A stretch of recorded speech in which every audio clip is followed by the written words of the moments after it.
Saya sering bercerita mengenai seorang saudaraku yang bersaksi kepada supir taksinya. Dia katakan, kau ikut Tuhan lah. Ini orang Afrika, kulit hitam.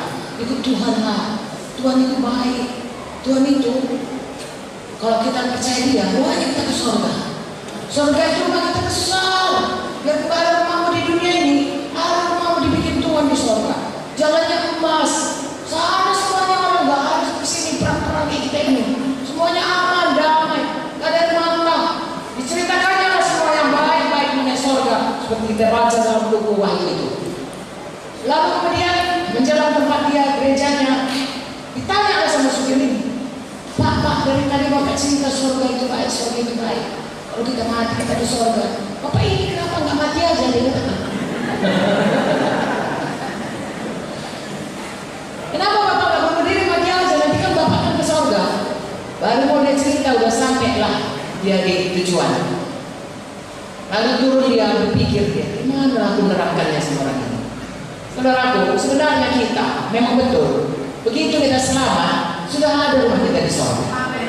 Tapi kenapa kita dibiarkan Tuhan panjang umur, masih hidup, dan kita diberikan panjang umur? Coba saya tanya saudara, kenapa? Karena ada rencana Tuhan dalam hidup kita. Dan saya dan saudara selama hidup di dunia kita hanya satu kali hidup di dunia ini. Gak bisa cop dulu Tuhan, rupanya salah yang dulu, balik lagi, gak bisa. Sekali selamanya. Itu sebabnya saya dan saudara harus bersungguh-sungguh hati menghidupi hidup kita. Saya ulangi, kita hidup hanya sekali. Dan dalam kurun waktu yang tertentu. Mazmur berkata 70 tahun, kalau buat 80 tahun. Sesudah Eva paling lama 120 tahun katanya.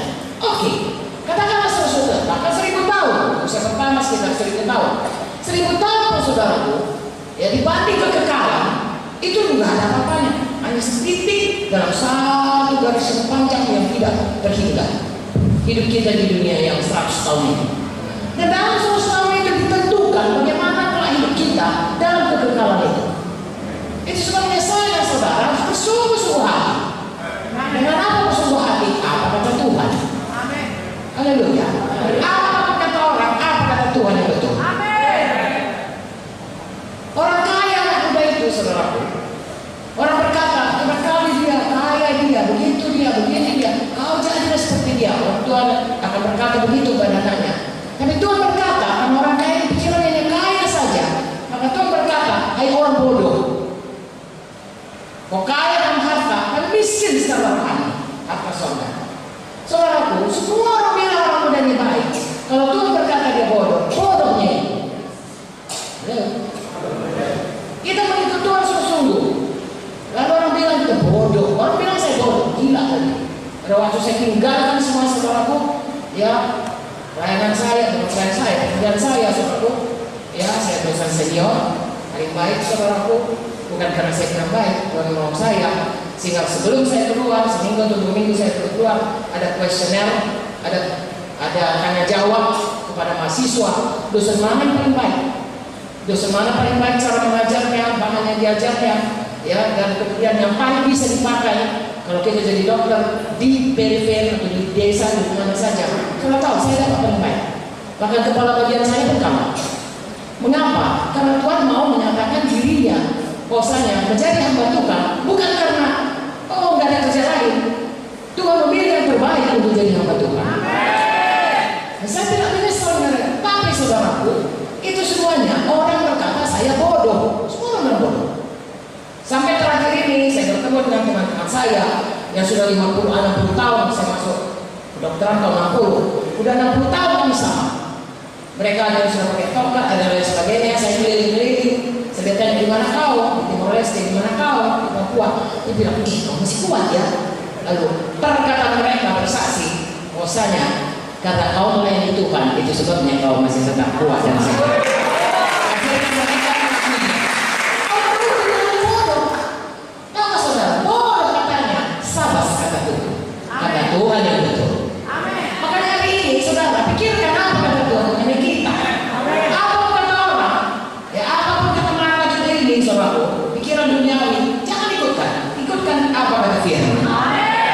Kalau kata firman,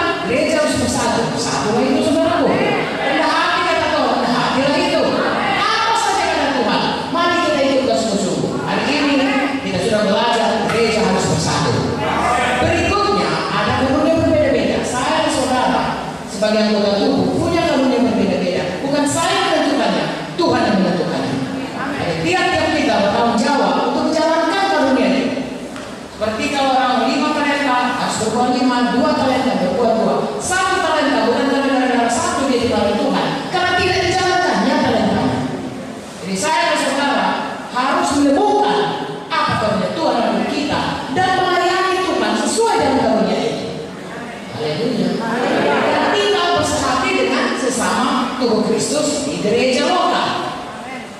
Amin. Mari kita baca, mari kita berdiri lagi sama-sama kita baca. Ayat 11 sampai ayat 16. Dan ialah yang memberikan baik rasul-rasul maupun nabi-nabi, baik pemberita-pemberita Injil maupun gembala-gembala dan pengajar-pengajar untuk memperlengkapi orang-orang kudus bagi pekerjaan pelayanan, bagi pembangunan tubuh Kristus, sampai kita semua telah mencapai kesatuan iman dan pengetahuan yang benar tentang anak Allah, kedewasaan penuh yang pertumbuhan sesuai dengan kepenuhan Kristus, sehingga kita bukan lagi anak-anak diomong-omongkan berupa pengajaran kami pengajar oleh permainan palsu manusia dalam perincian mereka yang menyesatkan. 15. Tetapi berpegang pada kebenaran di dalam kasih, kita bertumbuh dalam segala hal karena Dia Kristus yang adalah kepala, daripadanya seluruh tubuh yang rapi tersusun dan diikat menjadi satu pada pelayanan semua bagiannya sesuai dengan kadar pekerjaan tiap-tiap anggota, menerima pertumbuhannya dan membangun dirinya dalam kasih. Ini sangat padat sekali. Oke, saudara kita berdiri. Ayat 11. Ia memberikan rasul-rasul, nabi-nabi, pemberita Injil, gembala-gembala, pengajar-pengajar. Ini pemimpin dalam sidang. Saya dengan cepat saya katakan, ya, kalau rasul-rasul dia punya karunia dari Tuhan untuk membangun sidang, memulai sidang, dan kemudian membangun sidang yang lain. Jadi kalau ada sinagога, ada cabangnya, ada cabangnya, ada cabangnya, itu panggilan rasul. Katakan amin. Ada yang kalau saudara punya hal seperti itu, saudara kembangkan, jangan nggak usah aku rasul, nggak gunanya. Yang perlu kerjakan saja. Dan biasanya ada tim. Kalau saudara lihat rasul-rasul ada timnya. Paulus sama Silas, ya, sama Barnabas dan sebagainya. Saudara bekerja sama sesama orang yang punya panggilan yang sama untuk membangun sidang ini. Amin. Ada lagi nabi-nabi. Nabi-nabi itu jangan perjanjian baru adalah untuk mengarahkan bagaimana sidang ini. Misalnya, kita perlu KKR sekarang ini. Nah, dikasih tahu sampai itu gembala.